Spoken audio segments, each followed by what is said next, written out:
Assalamualaikum warahmatullahi wabarakatuh. Saya Rusna Bilangera Pawaning dari Telekomunikasi 1A. Pada kesempatan hari ini, saya akan menjelaskan mengenai tanda kurung siku. Nah, sebelum masuk ke tanda kurung siku, tanda kurung itu sendiri adalah sebuah tanda baca yang digunakan secara berpasangan. Ada kurung buka dan ada kurung tutup untuk memisahkan atau memasukkan teks ke dalam teks lain. Ada beberapa jenis tanda kurung. Yang pertama ada tanda kurung lengkung, ada tanda kurung tegak atau tanda kurung siku, ada tanda kurung kelawar, dan ada tanda kurung sudut. Lalu bagaimanakah penggunaan tanda kurung siku ini?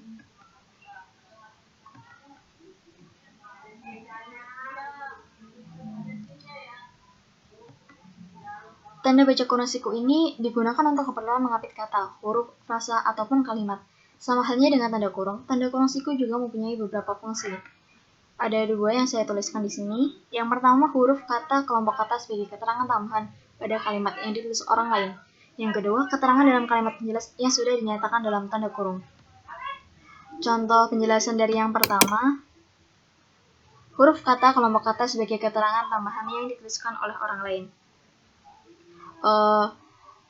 Maksud dari fungsi yang pertama ini yaitu tanda kurung siku ini menyatakan penanda kesalahan yang terdapat pada kalimat aslinya. Jadi misalkan ada sebuah kalimat atau ada sebuah naskah gitu. Naskah dalam kalimat dalam naskah ini terdapat kesalahan penulisan. Maka ketika kita merevisi naskah asli ini menjadi naskah revisian, kita menambahkan tanda kurung siku sebagai penanda bahwa itu telah disunting. Contohnya seperti kalimat ini, walaupun dalam keadaan hujan, Bapak tetap keluar rumah untuk menjemput Ibu. Maka dalam merevisi, kita menambahkan tanda kurung siku. Pada kalimat ini kan huruf U pada kata hujan kan hilang, maka kita revisi menjadi walaupun dalam keadaan hujan, Bapak tetap keluar rumah untuk menjemput Ibu. Atau seperti kalimat di bawahnya, Rina memberi kado Budi sebagai hadiah ulang tahunnya. Maka kita revisi menjadi Rina memberi kado kepada Budi sebagai hadiah ulang tahunnya. Kata kepada pada kalimat ini kita menggunakan tanda kurung siku. Seperti itu. Lalu pada penjelasan fungsi yang kedua,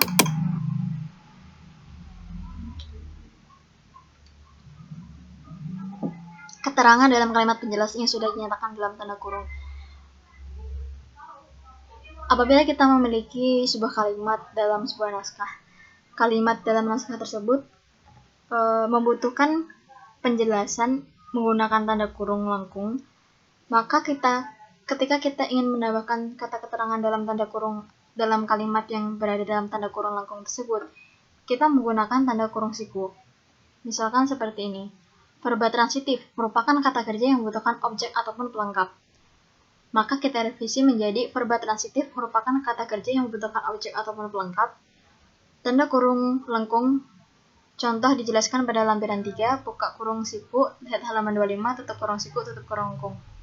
Atau seperti kalimat nomor 2, penjelasan mengenai teori Darwin telah dijelaskan pada buku edisi sebelumnya.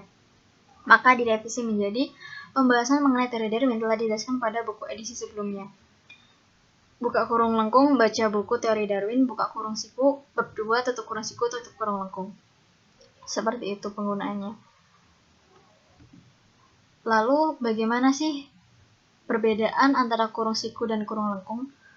Pada kurung lengkung, penggunaannya digunakan untuk mengapit penjelasan yang bukan bagian utama kalimat, sedangkan pada kurung siku digunakan untuk mengapit penjelasan yang sudah bertanda kurung. Lalu perbedaan yang kedua, di sini saya tuliskan digunakan untuk mengapit angka atau huruf yang merupakan urutan keterangan. Sedangkan pada kurung siku digunakan sebagai penanda kesalahan yang terdapat dalam naskah atau sumber aslinya. Sekian yang dapat saya sampaikan. Kurang lebihnya mohon maaf apabila terdapat kesalahan dalam penyampaian, penulisan, maupun pengucapan dari materi ini. Sekian, terima kasih.